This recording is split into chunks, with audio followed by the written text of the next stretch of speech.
যখন আমলনামা দেওয়ার ঘোষণা দেওয়া হবে, হাসরের ময়দান পুরো পিনপতন নীরব হয়ে যাবে, কেউ কথা বলবে না, চিন্তায় থাকবে, হায়রে আজকে আমলনামা ডান হাতে পাই নাকি বাম হাতে পাই। আমলনামাগুলো আল্লাহ তাআলা ছেড়ে দিবে।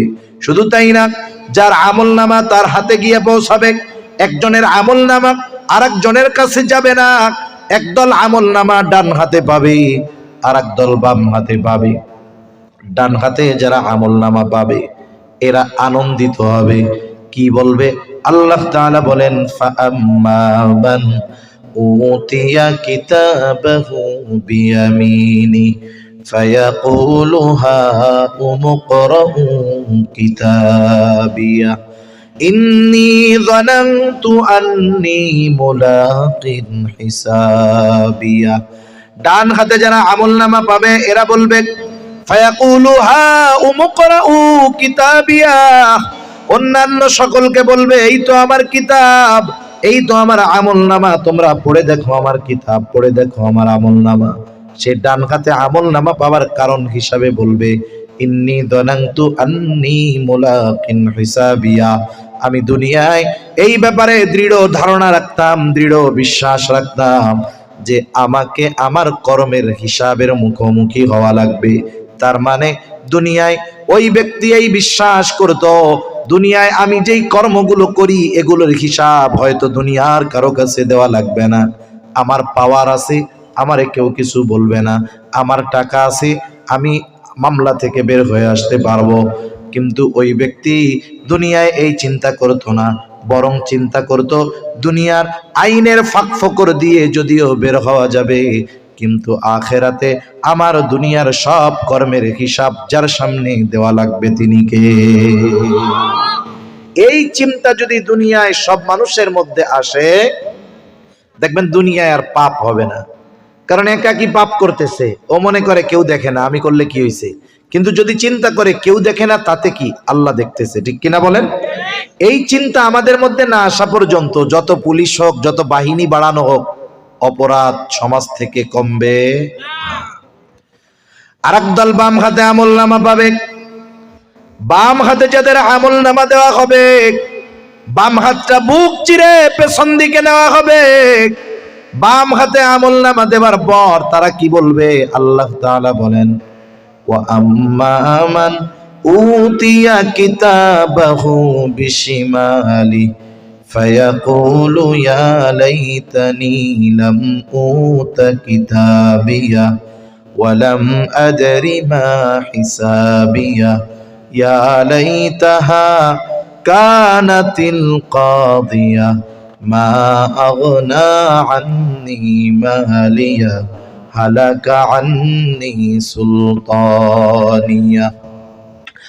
বাম হাতে আমলনামা পেয়ে বলবে, ইয়া লাইতানি লাম উতা কিতাবিয়া, হায় দুর্ভোগ, আমি যদি এই কিতাব, এই আমলনামা না পাইতাম কতই না ভালো হতো। ওয়ালাম আদরি মা হিসাবিয়া, আমি যদি এই হিসাবটা না জানতাম কতই না ভালো হতো। ইয়া লাইতাহা কানাতিল কাদিয়া, আমার ওই প্রথম মৃত্যু তথা দুনিয়া থেকে যখন মরছিলাম, ওটাই যদি আমার চূড়ান্ত ধ্বংসের কারণ হতো, চূড়ান্ত মৃত্যু হতো, কতই না ভালো হতো। এখন কথা হইল, দুনিয়ায় মানুষ পাপ করে কেন? সাধারণত দুইটা কারণে। কয়টা কারণে বলেন? এক নাম্বার দেখবেন যারা পাপী, এক নাম্বার দেখবেন যারা পাপী, এক নাম্বার বিষয় দেখবেন ওর অনেক টাকা, ঠিক কিনা কন? অনেক মাল, অনেক সম্পদ। আবার যারা পাপী, দুই নাম্বারে দেখবেন তাদের ক্ষমতাও অনেক, আছে না নাই? এই দুই শ্রেণীর মানুষ বেশি পাপ করে, টাকার গরমে আর ক্ষমতার গরমে। ওই দিন দুনিয়ায় যেই দুইটা থাকলে বড়াই করত, ওই দুইটার কারণে যখন আমলনামা বাম হাতে আসবে তখন বলবে, হায় রে, আমার মাল সম্পদ আমার কোনো কাজে আসলো না, আমার ক্ষমতা আমারে শেষ করে দিল। ওই দিন আফসোস করবে, কিন্তু কোনো লাভ হবে না। আল্লাহ তাআলা ঘোষণা দিবেন, ইকরা কিতাবাকা কাফা বিনাফসিকাল ইয়াউমা আলাইকা হাসিবা। আল্লাহ তাআলা বলবেন, তুমি পড়ো তোমার কিতাব, পড়ো তোমার আমলনামা, তোমার হিসাব নেওয়ার জন্য তুমি নিজেই যথেষ্ট। সারা পৃথিবীতে শুনেছি, আমার জানা নাই, 4000-এর মতো ভাষা আছে। কয় হাজার? এই বাংলাদেশেও হরেক রকমের ভাষা। আপনি যদি চিটাগাং যান ভাষা বুঝবেন নাকি? আপনার সিরাজগঞ্জের মানুষ আপনি যদি সিলেট যান ভাষা বুঝবেন না। বাংলাদেশের মধ্যেই ভাষার কত তারতম্য পার্থক্য। কিয়ামতের দিন আমলনামা যেই ভাষায় লেখা হোক না কেন, মানুষ শিক্ষিত হোক আর মূর্খ হোক, আল্লাহ তাআলা সকলকেই আমলনামা পড়বার যোগ্যতা দান করবে। সকলেই পড়তে পারবে আমলনামা। দুনিয়ার প্রযুক্তির কারণে বোঝা সহজ। এখন তো অনেক আধুনিক, কত মোবাইলের মধ্যে চলে আসছে। এখন একজন চায়না যদি আপনারে ফোন দেয়, চায়না ভাষা কেউ বুঝেন আছেন? ভাষা তো ওদের পুরা ভাষা তো বহু দূর, ওদের অক্ষরই তো আমরা চিনি না। দাগ দুগ দেখলে কি মনে হয়?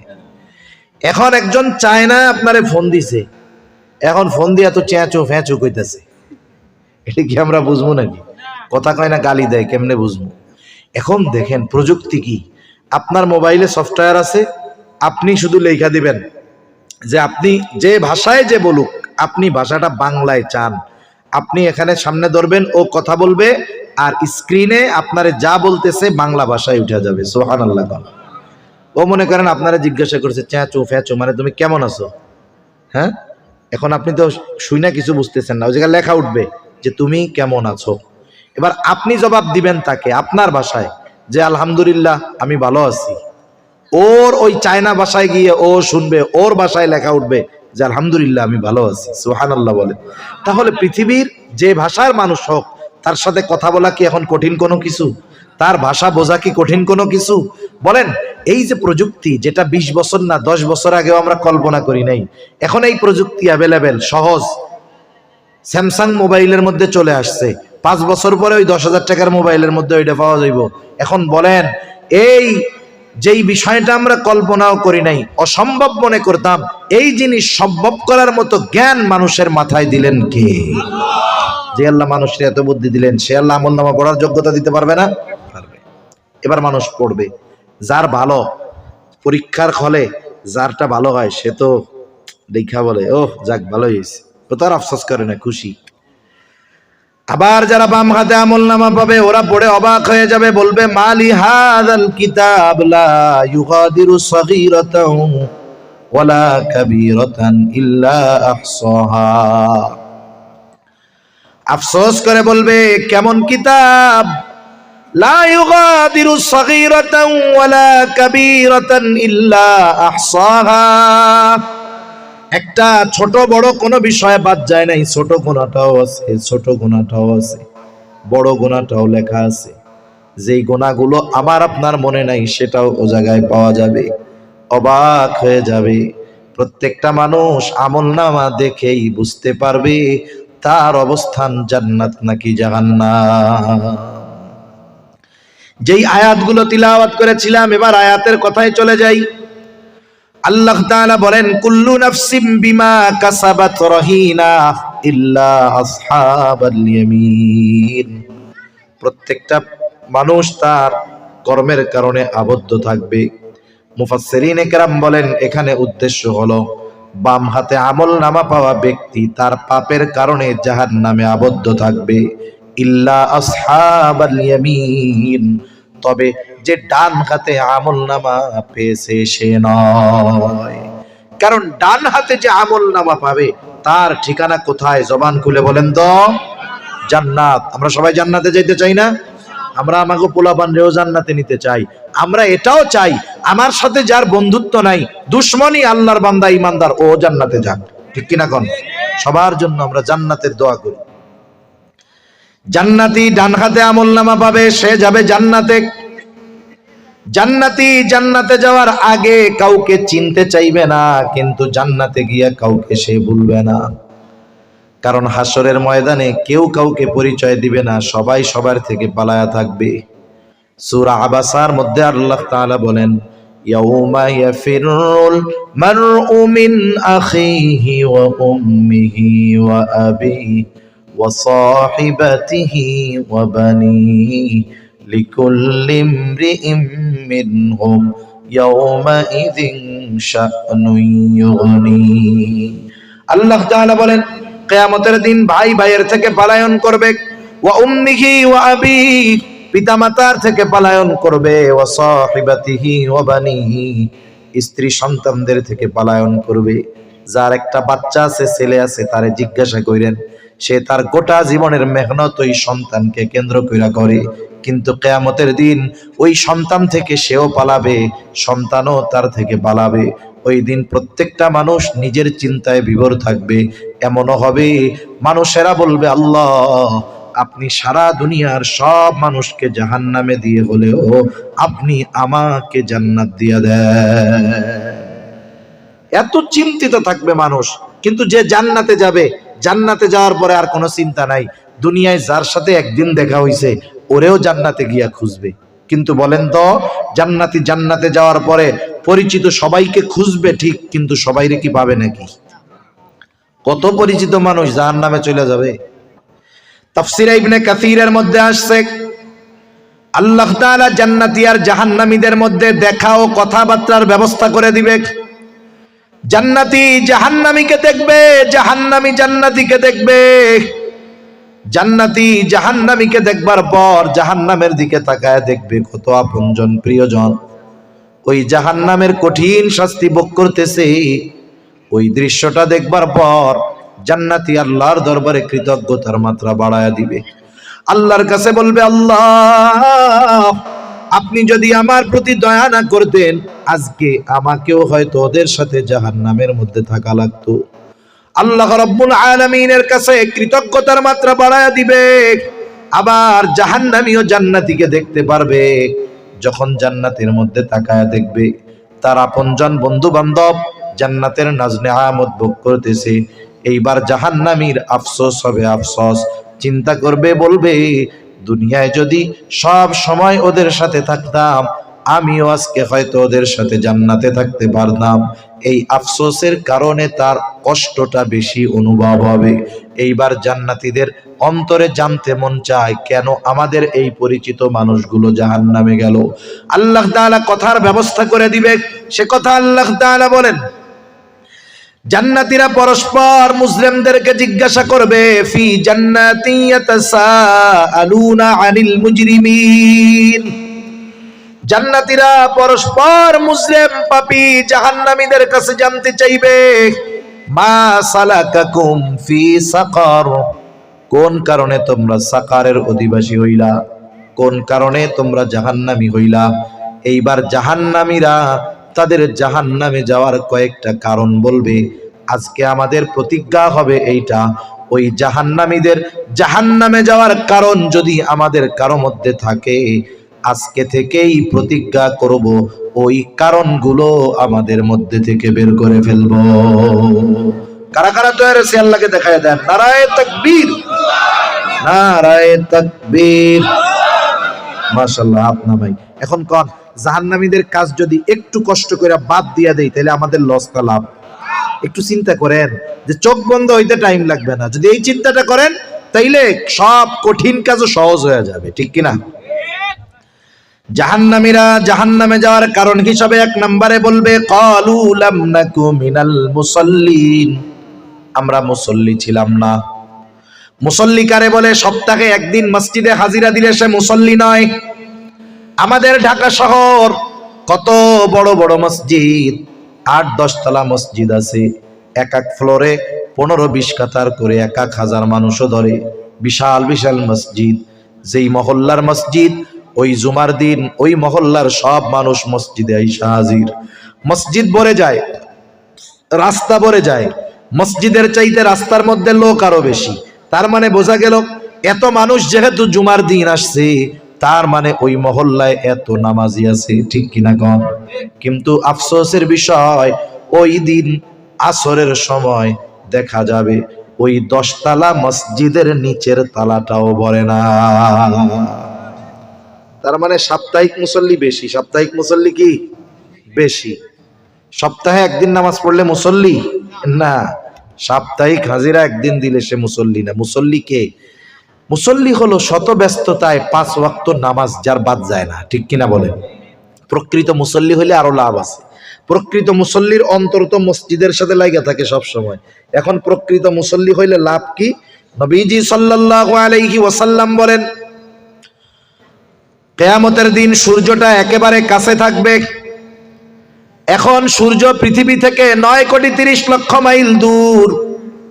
ওই সূর্যের আলো পৃথিবীর মধ্যে যখন এসে পৌঁছায়, সূর্যের গরমের সময় টিকে থাকা বড় দুষ্কর। অথচ বিজ্ঞান বলে সূর্যের ঠান্ডা দিকটা পৃথিবীর দিকে দেওয়া। হাসরের ময়দানে সূর্যের গরম দিকটা হাসরবাসীর দিকে থাকবে, সূর্য একেবারে কাছে থাকবে। নবীজি বলেন আল্লাহ তাআলার আরশের ছায়া ছাড়া কোথাও কোনো ছায়া থাকবে না। নবীজি বলেন ওই দিন 7 শ্রেণীর মানুষ আরশের ছায়ায় স্থান পাবে। এর মধ্যে এক শ্রেণীর মানুষের ব্যাপারে নবীজি বলেন, রাজুলুন কলবুহু মুআল্লাকুন ফিল মাসাজিদ। ওই ব্যক্তি আরশের ছায়ায় স্থান পাবে যার অন্তর সর্বদা মসজিদের সাথে লাগানো থাকতো। আরে সে সব সময় মসজিদে থাকতো তা না, কৃষি কাজ করে, জমিনে কাজ করতেছে, কিন্তু চিন্তা আজান হওয়ার পরে কাজ হবে না, মসজিদে গিয়ে নামাজ পড়তে হবে। ভ্যানওয়ালা ভ্যান নিয়ে বের হয়েছে, ইজি বাইকওয়ালা বের হয়েছে, তার চিন্তা যেখানেই থাকি না কেন নামাজের সময় যখন হবে তখন মসজিদে চলে যেতে হবে। যার অন্তরে মসজিদে ঢোকার চিন্তা, আল্লাহর নবী জানায় দেন আরশের ছায়ায় সে স্থান পাবে। আর যার অন্তর মসজিদের সাথে লাগোয়া, বলেন তো সে নামাজ বাদ দিতে পারে নাকি? সে নামাজ বাদ দিতে পারে না। এই জন্য মুসল্লি হলে লাভ। আরে শুধু লাভ না, দুনিয়ার মানুষ নামাজ না পড়ার কারণ হলো দুনিয়া, মানে দুনিয়া উপার্জনের জন্য নামাজ পড়তে পারে না। অনেক কৃষক নামাজ পড়ে না, জিজ্ঞাসা করলে কি কয়, জমিন নিড়ানি দিতে দিতে মাজা শেষ, মিয়া রুকু করমু কেমনে, বেতার জ্বালায় বাঁচি না, আছে না নাই? ভ্যানওয়ালা নামাজ পড়ে না, কেন পড়ো না? বলে উপার্জন করেই তো শেষ করতে পারি না, নামাজ পড়বো কখন? ব্যবসায়ী নামাজ পড়ে না, কেন পড়ো না? বলে ক্রেতার ভিড়, নামাজ পড়ার টাইম পাই না। এক কথায় দুনিয়ার এক শ্রেণীর মানুষ কর্মের দোহাই দিয়ে নামাজ পড়ে না। আমি যদি আপনাদের জিজ্ঞাসা করি, বলেন তো এই যে মানুষ চাকরি করে, ব্যবসা করে, ভ্যান চালায়, অন্যের জমিতে কামলা দেয়, কৃষি কাজ করে, মাছ মারে, কেন? শখে কেউ মারে না। কেন এই কর্ম করে? বলে রিজিকের জন্য, ঠিক কিনা গণ? রিজিক উপার্জনের জন্য কর্ম করে। একটু বুঝে থাকলে জবাব দিবেন, আমার সময় আর বেশি আমি নিব না, অল্প সময়। আর বলেন তো রিজিকের মালিক কে? আর একটু জোরে বলেন না কে? কোনো সন্দেহ আছে নাকি? মনে রাখবেন, কর্ম করলেই যে রিজিক পাওয়া যায় তা নয়। আল্লাহ তাআলা যারা পরিশ্রম করে তাদেরকেও কিছু হয়তো দেয়, তবে আসমানওয়ালার বরকতের রিজিক অনেকেই পায় না। রিজিকের মালিক আল্লাহ। রিজিক পাওয়ার পদ্ধতি বলে দিয়েছে, আপনি বৈধ পন্থায় উপার্জন করবেন, কর্ম করবেন, অসুবিধা নাই। কারণ হালাল উপার্জনের নিয়তে হালাল কর্ম, এটাও ইবাদত। নবীজি সাল্লাল্লাহু আলাইহি ওয়াসাল্লাম বলেন, কাসবুল হালালি ফারিদাতুন বাদাল ফারিদা। ফরজ ইবাদতের পরে তথা আল্লাহ তাআলার যত আদেশ নিষেধ আছে এগুলোর পরে হালাল উপার্জন করা, এটাও অন্যতম ফরজ এক ইবাদত। এই জন্য মুফাসসিরিনে কেরাম বলেন, যেই ব্যক্তি নামাজ কালাম এগুলো সব ঠিক রাখার পরে হালাল উপার্জনের নিয়তে হালাল কর্ম করে, ওই কর্ম যত ছোট হোক না কেন, ওই হালাল কর্ম হালাল উপার্জনের নিয়তে করার কারণে ওই কর্মটাও তার আমল নামায় ইবাদত বলে যোগ হয়ে যায়। তবে কোন সময়? বলে আগে সব ঠিক রাখতে হবে, ফরজ ইবাদত গুলা কইরা। এখন আসেন, আল্লাহ তাআলা রিজিক পাওয়ার পদ্ধতি বলছে, আমি বলে দিব আপনাদের, মানবেন তো ইনশাআল্লাহ? আল্লাহ তাআলা বলেন, ওয়া'মুর আহলাকা বিস-সালাতি ওয়াসতাবির আলাইহা লা নাসআলুকা রিজকা।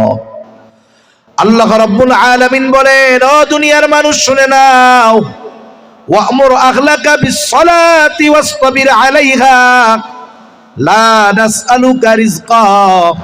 ও দুনিয়ার মানুষ, তুমি তোমার অধীনস্থ যারা আছে তাদেরকে নামাজের আদেশ দাও। লা নাসআলুকা রিজকা ওয়াসতাবির আলাইহা, তুমিও তার উপরে অটল থাকো। তার মানে ঘরের মানুষ যারা তাদেরকে নামাজের আদেশ দাও, তুমিও নামাজি হও। তার মানে নিজেও মুসল্লি, ঘরের মানুষদেরকেও বানাও মুসল্লি। তাইলে লাভ কি হবে? আল্লাহ তাআলা বলেন, লা নাসআলুকা রিজকা, আমি আল্লাহ তোমার কাছে রিজিক চাই না। তোমরা নামাজি, ঘরের মানুষ যদি নামাজি হয়ে যায়, নাহনু নারযুকুকা, তোমরা মুসল্লি হওয়ার কারণে আমি আল্লাহ তোমাদেরকে রিজিক দিয়া দিব। এই রিজিক দ্বারা উদ্দেশ্য হলো বরকতময় রিজিক আল্লাহ দিবেন। কি রিজিক বলেন? এখন আমি কেমনে বুঝাই আপনাদের। বরকত দুই ভাবে হয়। কয় ভাবে? দুই ভাবে। একটা হলো স্বয়ং বস্তুর মধ্যে বরকত, আর একটা হলো আল্লাহ তাআলা অল্পতে প্রয়োজন মিটায়া দেওয়ানোর মাধ্যমে বরকত। এখন বস্তুর মধ্যে বরকত কেমনে হয়? নবীজি খন্দকের যুদ্ধে পরীক্ষা খনন করতেছে, মদিনার অরক্ষিত এলাকা দিয়ে পরীক্ষা মানে খাল বানাইতেছে। সোজা কথায় কি বানাইতেছে? খাল, যাতে সরাসরি পার না হয়ে আসতে না পারে। এখন নবীজিও সাহাবায়ে কেরামের সাথে কাজ করতেছে, হাজারের উপরে সাহাবী কাজ করতেছে। ক্ষুধার যন্ত্রণায় অনেক সাহাবী পেটে পাথর বাঁধছে। নবীজির পেটের মধ্যেও দুইটা পাথর। কয়টা? এক সাহাবী দেখছে নবীজির পেটের মধ্যে পাথর বাঁধা, ক্ষুধার তাড়নায় সহ্য হয় নাই, দৌড় দিয়ে বাড়ি চলে গেছে। গিয়ে স্ত্রীকে বলতেছে ঘরে কি আছে? বলে কয়েক কিছু আটা আছে, একটা ছাগলের বাচ্চা আছে, আর কোনো কিছু নাই। এইবার নিজে হাতে ছাগলটাকে জবাই দিয়ে প্রস্তুত করে বলতেছে, তুমি গোশত পাকাও আর রুটির খামিরা তৈরি করো। ওই যে দেখবেন তুন্দুল রুটি বানায়, এরকম গোল গোল করে বানায় রাখে, দেখছেন না? এভাবে বানায় রাখো। আমি নবীজিকে নিয়ে আসি আর সাথে কয়েকজনের নিয়ে আসি, খাবার 8-10 জন খাইতে পারবে।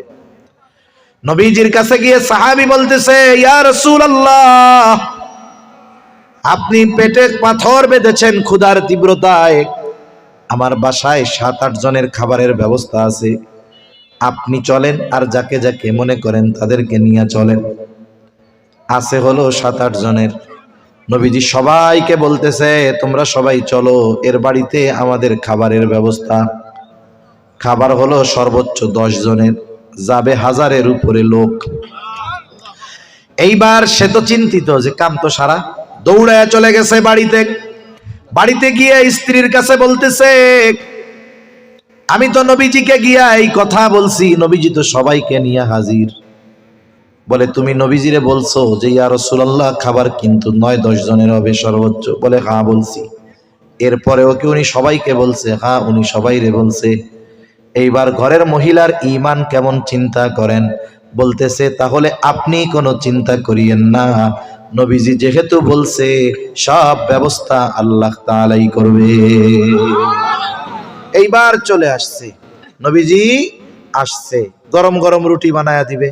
তা বলতেছে যে তোমরা গোস্তর যে পাত্র, এটা চুলার উপরে রাখো, নামাইও না, আর ঢাকনা দিয়ে রাখো, কিচ্ছু করবা না। আর ওই যে রুটির যে খামিরা এক একটা গোল গোল করে বানায় রাখছে, কাপড় দিয়ে ঢাকা রাখো। নবীজি বসলেন। নবীজি কি করলেন? বসলেন। আর ওনারে বলতেছে যে তুমি রুটি বানাও, রুটি বানাও। নবীজি এক একটা করে দেয় আর রুটি বানায়। আর ভেতরে 10-20 জন যে কয়জন ধরে একবারে বৈশা খায়। নবীজি নিজ হাতে বেড়ে বেড়ে দেন, বেড়ে বেড়ে দেন। এভাবে দলে দলে খাইতে খাইতে খাইছে 1000-এর উপরে। এইবার সকলে তৃপ্ত সহকারে খাইছে।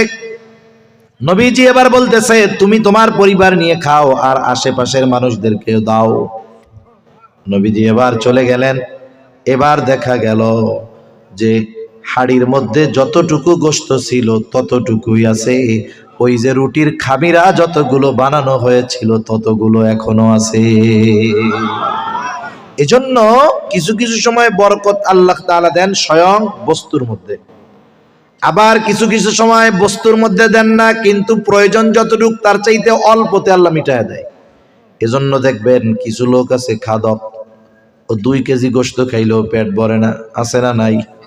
আবার কতজন আছে দেখবেন আলু ভর্তা দিয়া খাইছে, 1 মুঠ ভাত পেট ভরে গেছে, অথচ দেহটা আমার চাইতে বড়, আছে না নাই? আল্লাহ তাআলা অল্পতে প্রয়োজন মিটায় দেয়, এটাও বরকত। এখন প্র্যাকটিক্যাল বরকত দেখাই কেমনে আপনাদের। মসজিদ মাদ্রাসার যারা চাকরিজীবী আছে এদের বেতন হলো দুনিয়ায় সবচাইতে কম। আপনার জমিতে, ধানের জমিতে কাজ করতে নিলে সকাল থেকে দুপুর 5 ঘন্টা ডিউটি করবে, 500-র কমে হবে না, ঠিক কিনা কোন? আর হুজুরের ডিউটি কি 5 ঘন্টা না 24 ঘন্টা? হুজুর গো পোলামান বেশি না কম? এগো তো যে টাকা দেই আমরা, এতে কি চলে? চলে না। এরপরেও বরকত হয়, বরকত আল্লাহ তাআলা বাস্তবেই বরকত দেয়। কারণ কি? কারণ বলে কোন ইমামের ঘরের ওয়াইফ বেনামাজি হয় না, কোন ইমামের ঘরের মা বাবা বেনামাজি হয় না, ইমামের কোন সন্তান বেনামাজি হয় না। ইমামের ঘরে 2 বছরের ল্যাংটা ছেলেটাও নামাজি হয়। মা বাবা যখন সেজদায় যায়, ওই নাবালক বাচ্চাটাও আল্লাহর কুদরতি কদমে সেজদায় পড়ে। আরে যেই ঘরে সব নামাজি, আল্লাহ তাআলা ওই ঘরে রিজিকের মধ্যে বরকত দিয়া দেয়। আবার কত মানুষ দেখলাম লক্ষ টাকা উপার্জন করে বেনামাজি, মাস শেষে খরচ চলে না, আরো ঋণ হতে হয়। এজন্য আমরা যদি 5 ওয়াক্ত নামাজ পড়ি, আল্লাহ তাআলা দুনিয়ায় বরকত দিবে, বরকতময় রিজিক দিবে, সাথে সাথে আখিরাতে জাহান্নাম থেকে বাঁচা যাবে। এই জন্য জাহান্নামীরা জাহান্নামে যাওয়ার 1 নম্বর কারণ বলছিলাম না, কুমিনাল মুসল্লিন, আমরা মুসল্লি ছিলাম না। জাহান্নামীরা মুসল্লি নয়, আমরা মুসল্লি হব। কি হব জোরে বলে? আরে 5 ওয়াক্ত নামাজ পড়তে সময় লাগে 1.5 ঘন্টা। কয় ঘন্টা? 1.5 ঘন্টা। মোবাইলে ঢুকলে 3 ঘন্টা শেষ। বিপিএল খেলা 4 ঘন্টা 5 ঘন্টা ধরে দেখতে পারো। ফুটবল খেলা দেখলে মাজা ব্যথায় না, এক জায়গা বইসা নড়েই না, আগামুতা আসলেও সরে না। কিন্তু নামাজে একটু গেলে মাজা ব্যথায়, গিরা ব্যথায়, খুক খুক কাশি শুরু হয়, যত রোগ সব ওই জায়গায় গেলে হয়, ঠিক না? এখন এই যে 1.5 ঘন্টা সময় একটানা না 5 ভাগে? 5 বারে 1.5 ঘন্টা সময় মসজিদে যদি না দিতে পারি, অনন্তকাল জান্নাতে কেমনে যাব? যে আল্লাহর ঘরে গিয়ে দৈনিক 1.5 ঘন্টা সময় দিতে পারি না আল্লাহর জন্য, আর ওই আল্লাহ আমাদেরকে অনন্তকালের জান্নাত দিবে, এটা চিন্তা বাদ দিয়া দেন। সেজন্য আমাদের মুসল্লি হলে দুনিয়ারও লাভ, আখিরাতেরও লাভ, ঠিক কিনা কোন? 2 নাম্বার কারণ, জাহান্নামীরা বলবে ওয়ালাম নাকুনু তুআইমুল মিসকিন, আমরা মিসকিনদেরকে খানা খাওয়াইতাম না। খানা খাওয়ানো ফজিলতের কাজ। নবীজির কাছে এক ব্যক্তি আসছে, আয়েশা জিজ্ঞাসা করতেছে আইয়ুল ইসলামি খাইর, ইসলামের মধ্যে সর্বোত্তম কাজ কোনটা? নবীজি ব্যক্তির অবস্থা বুঝা ফর্মুলা দিতেন। এই ব্যক্তির এই প্রশ্নের জবাবে নবীজি বললেন তুতঈমুত তাআম ওয়া তাকরাউস সালাম। নবীজি বললেন মানুষের খানা খাওয়াও, আর পরিচিত অপরিচিত সবাইকে বেশি বেশি সালাম দাও। নবীজি খানা খাওয়ানোর ব্যাপারে কোনো স্তর বিন্যাস করেন নাই। তার মানে একজন গরিব মানুষ যদি আল্লাহর সন্তুষ্টির জন্য কোটিপতিকে খাওয়ায়, বলেন তো ফজিলত আছে না নাই? আবার আপনি আমি যদি একজন এমন মানুষ যার ক্ষুধা, খাবারের অভাব, তাকে যদি খাওয়াই, সব বেশি না কম? কত মানুষ সামনে 5, 7, 8, 10 প্রকারের ইফতার থাকবে, এরপরেও কয় ওই রে কমলা নাই রে, কমলা থাকলে ভালো হইতো। আছে না নাই? কর না। আপনি 8 প্রকারের ইফতারি সামনে আর একটার জন্য আফসোস করতেছেন, আর দেখা যাবে আপনার প্রতিবেশী ও পান্তাবাদ আর একটা শুকনা মরিচ, পেঁয়াজ আর লবণ নিয়ে বসে আছে ইফতার করার জন্য, ঠিক কিনা বলেন? আপনার প্রতিবেশী এত কষ্ট করতেছে, আপনি পেট ভুইরা খাচ্ছেন, আপনার রোজা, আপনার তো ঈমান নিয়ে সমস্যা। নবীজি কি বললে জানেন? নবীজি বলেন লাইসাল মুমিন আল্লাযী ইয়াশবাউ, ওই ব্যক্তি মুমিন না যে নিজে পেট ভইরা খায়, প্রতিবেশী অভুক্ত থাকে। তাহলে রোজাদার কি হইল? এজন্য যাদের সামর্থ্য আছে, আমার প্রতিবেশী যদি গরিব হয়, পরিশ্রমী হয়, তাকে দিন মজুর করে খেতে হয়, দিনে কাজ করতে হবে রোজার মাস, ইমানদার রোজাও রাখবে, আবার কাজ করতে গেলে কষ্টও হবে, আপনি তার অবস্থা জানেন, আপনি তারে মেহমান বানায় নেন। আপনি তাকে বলেন ভাই তুমি এই রোজার মাস আমার বাড়ির মেহমান, আল্লাহ তাআলা আমাকে যা খাওয়ায় তুমি আমার সাথে তাই সাহরি করবা, ইফতার করবা। আরে লাভ কি?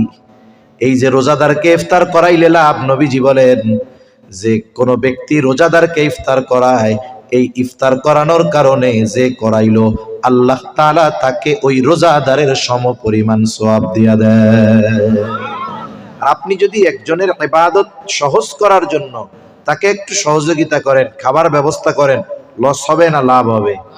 এজন্য আমরা মিসকিন, অসহায়, দরিদ্র, গরিব মানুষ, আমাদের কাছে যদি কেউ খাবার চায়, আমাদের কাছে কেউ যদি খাবার চায় আমরা দিব, যদি না থাকে ভালো ভাষা দিয়ে ফিরিয়ে দিব, কিন্তু দিয়েও বেশি কথা বলবো না। অনেক মানুষ আছে দিয়ে কয় তোকে জ্বালায় বাঁচি না, নে 50 টাকা।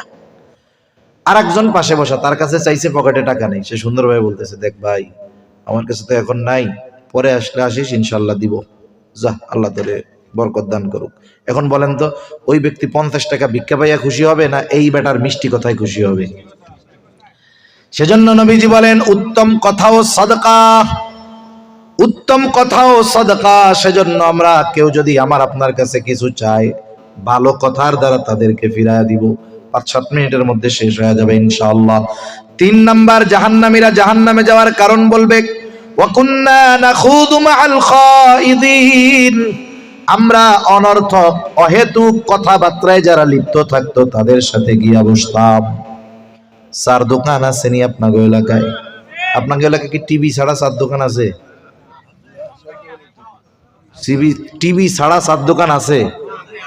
আছে? আল্লাহ রে, ওই লোক মনে হয় বুজুর্গ মানুষ রে। টিভি ছাড়া চায়ের দোকান এই দেশে আছে, আলহামদুলিল্লাহ, আমার খুব ভালো লাগতেছে শুনে। এখন তো চার দোকানে চা না থাকুক, টিভি থাকতে হবে। টিভি না থাকলে চার দোকান শেষ। আর চার দোকানে গিয়ে টিভি দেখে চা আর বিড়ি খায়, আমার যুবক ভাইরা খায় না, আমার বুড়া বাবারাই বেশি করে এই কাজটা। আর টিভির মধ্যে গিয়ে কোরআন তিলাওয়াত আর ওয়াজ মাহফিল কমই শোনে, যাই এক নাচ গান এইগুলো দেখে। সেজন্য যুবকরা লজ্জার ঠেলায় চার দোকানে যাওয়া বাদ দিয়ে দিছে। কারণ যার বাপ চা খাইতেছে, বিড়ি টানতেছে আর টেলিভিশনে নাচ দেখতেছে, ওই জায়গায় গিয়ে একটা ছেলে এতটা বোধ আকলহীন হয় নাই যে বাবা টেলিভিশন দেখতেছে, ওই জায়গায় পাশে বসে বলবে আব্বা খুব ভালো লাগতেছে না? এই লজ্জাটুক যুবকদের আছে আলহামদুলিল্লাহ, ঠিক কিনা বলেন? কিন্তু আফসোস হলো আমার ওই মুরব্বীদের জন্য, যারা দাড়ি পাইকে গেছে, চামড়া ঘুষায় গেছে, 50-60 বছর পার হয়ে গেছে, উনি নিশ্চিন্ত মনে চার দোকানে বৈশা টিভি দেখে আড্ডা মারে কেমনে, এটা আমার বুঝে আসে না। আরে বুড়া মানুষ রে পাপ করতে দেখলে আল্লাহ লজ্জা পায় যে কেমনে এটা পাপ করে, কবরের মধ্যে এক ঠ্যাং চলে গেছে, কেমনে গুনাহ করে। অথচ এই চার দোকানে আমার মুরব্বী বাবারা বেশি থাকে, এটা আমার দুঃখের বিষয়। আবার জিজ্ঞাসা করলে কেন, বলে সারাদিন কাম কাজ করছি, বিকালবেলা একটু টাইম পাস করার জন্য আসলাম, সময় কাটাইতে গেছি। আপনার এত সময় কিন্তু মসজিদে যাইতে পারেন না 1.5 ঘন্টা। আপনার এত সময় আপনি কোরআন শরীফ শেখার জন্য বসতে পারেন না। এই জন্য মনে রাখতে হবে এই ধরনের অনর্থক মজলিসগুলো আখিরাতে জাহান্নামে যাওয়ার কারণ হবে। এই যে রোজার মাস আসতেছে, আমার অনেক মা বোনেরাও হয়তো শুনতেছে কথা। আমাদের এলাকায় আমরাও দেখছি, আমরাও গ্রামের সন্তান। রোজার মাস যদি ফসলের কাজ কাম না থাকে তো আরো ভালো, সকালেও রান্না নাই, দুপুরেও রান্না নাই, গল্প করার টাইম বেশি। এইবার আশেপাশের আমার মা, খালা, দাদি, নানি, চাচি সব এক জায়গায় হয়। আমাদের গ্রামে বলে 3 বিটি যেই জায়গায়, কলকাতা সেই জায়গায়, মানে 3 মহিলা যে জায়গায় হবে, মোটামুটি ওই জায়গায় আপনি বিবিসির সব খবর পাবেন। এখন আপনাদের এলাকার মা বোনরা ভালো, এরপরেও সতর্কতার জন্য বলি, মনে করেন এই যে রোজা রাইখে কাম কাজ নাই, তখন কি করে? বৈশা আড্ডা মারে, গল্প করে। শয়তানের কাজ হইল গল্প কোনো মতে গীবতের দিকে নিয়ে যাওয়া যায় কিনা। এইবার আস্তে আস্তে দেখা যাবে ভালো গল্প শুরু হয়েছিল, কিন্তু এখন জবানের গোনা, গীবত শুরু হয়ে গেছে, অপবাদ, পরনিন্দা, এক কথায় জবানের গোনা শুরু হয়ে গেছে। এখন বিষয় হলো রোজা রেখে গোনা করলে কি হয়? রোজা রেখে যদি কেউ গোনা করে, চোখের গোনা করে, হাতের গোনা করে, জবানের গোনা করে, চিন্তা করে টাইম কাটে না, মোবাইলে সিনেমা দেখে কাটায়, চার দোকানে বসে মানে টিভি দেখা, লুডু খেলে, ক্যারাম বোর্ড খেলে কাটায় না এরকম? এই যে গোনা করে যে কাটাচ্ছে, এতে কি হচ্ছে জানেন? এতে তার রোজার ফরজ আদায় হয়ে যাচ্ছে ঠিক, কিন্তু রোজা রাখার কারণে যত ফজিলতের কথা কোরআন হাদিসে আছে সে সবগুলো থেকে বঞ্চিত। যেমন একটা উদাহরণ দিই, 2 জন ছেলে পরীক্ষা দিছে। 2 জন, একজন মুরব্বী জিজ্ঞাসা করতেছে ওই 2 জনের, তোমাদের 2 জনের পরীক্ষার ফলাফল কি? 2 জনেই বলে আমরা পাস করছি। কি করছি? পাস। প্রথম জনরে জিজ্ঞাসা করছে, তুমি তো পাস করছো, কততে পরীক্ষা? 100-তে। পাইছো কত? সে পাইছে 33। কেউ যদি 33 পাইয়া পাস করে, ও লজ্জার ঠেলায় ওই মার্ক কইতে যায় না, ঠিক কিনা গণ? লজ্জায় কয় 33। তুমি আর এক কম পাইলা না কে? তোমারে পাস করতে কে কইছিল? এর কোনো পাস কয় মিয়া? তার মানে দেখেন, ও পাস করছে ঠিক, কিন্তু মানুষ ওরে আরো কি দিল? লজ্জা দিল। তার মানে এটা পাস করছো কোনো মতে, এটার তেমন মর্যাদা নাই। আর একজনের জিজ্ঞাসা করছে, তুমি কত পাইছো? কবে 100-তে 90 পাইছি, 100 পাইছি। গর্বের সাথে বলতেছে না? এখন বলেন তো, এই 2 জনই পাস, 33 পাইয়া পাস, আর 100-তে 100 পেয়ে পাস, দুজনের কি স্তর সমান নাকি? একজন তো পাস কইরা কইতেও লজ্জা পাইতেছে। তাহলে রোজাদারের অবস্থা এরকম 2 ধরনের হয়। এক ধরনের রোজাদার ওই যে 33 পাইয়া পাশ করার মতো, আর এক ধরনের রোজাদার 100তে 100 পাওয়ার মতো। এজন্য রোজা রেখে যদি আমরা অনর্থক মজলিস, অহেতুক মজলিস থেকে বেঁচে থাকতে পারি, আমাদের রোজার পূর্ণ প্রতিদান আল্লাহ তাআলা দিবেন, ফজিলত গুলো দিবেন। আর না হলে ফজিলত বঞ্চিত হতে হবে। সাথে সাথে এই হায়াতের আমরা অনর্থক মজলিস থেকে যদি বেঁচে থাকতে পারি, তাহলে আমাদের জাহান্নাম থেকে বাঁচা সহজ হবে। ঠিক কিনা বলেন? 4 নাম্বার কারণ, তারা বলবে ওয়া কুন্না নাখুদু মাল খাইদিনা ওয়া কুন্না নুকাযযিবু বিয়াউমিদ্দিন। আমরা কিয়ামতের দিবসকে অস্বীকার করতাম। এটা দুই ভাবে হতে পারে। একটা হলো কিয়ামতকে অস্বীকার করে সে বেঈমান, সে চিরকাল জাহান্নামের মধ্যে থাকবে। আর একটা হলো কিয়ামতের ব্যাপারে উদাসীন ছিল, বিশ্বাস করতো ঠিক, কিন্তু ওইটা নিয়ে কোনো চিন্তা নাই, সেও দীর্ঘকাল জাহান্নামের মধ্যে থাকবে। এইবার ওরা বলবে এভাবেই চলছে দুনিয়া, নামাজ পড়ি নাই, অসহায় দরিদ্র মিসকিনদের খানা খাওয়াই নাই, অনর্থক অহেতুক মজলিসের মধ্যে বৈশা সময় পার করে দিছি, কিয়ামতের ব্যাপারে অবিশ্বাসী উদাসীন ছিলাম, এভাবেই চলছে দুনিয়া। বলেন তো, মোমবাতিটা যখন জ্বালায় দেওয়া হলো, এই মোমবাতি একটা সময় শেষ হবে, এটা নিশ্চিত। ঠিক কিনা বলেন? এইবার বলে এভাবে চলছে দুনিয়া, মৃত্যু চলে আসলো, হাত্তা আতানাল ইয়াকিন, দৃঢ় সত্যের আগমন ঘটলো, মৃত্যু চলে আসলো, তওবা করতে পারলাম না, ঈমান আনতে পারলাম না, ভালো কাজ করতে পারলাম না, এখন ঠিকানা হলো জাহান্নাম। আর আল্লাহ তাআলাও বলেন ফামা তানফাউহুম শাফাআতুশ শাফিঈন। এই ধরনের লোকদের ব্যাপারে আল্লাহ তাআলা বলেন এদের ব্যাপারে কোনো সুপারিশকারীর সুপারিশ আল্লাহ তাআলা কবুল করবে না। সেজন্য আমাদের মধ্যেও যেন এই 4টা ত্রুটি না থাকে। এটা জাহান্নামীদের ত্রুটি। কাদের ত্রুটি বলেন? এই ত্রুটিগুলো আমরা দূর করব।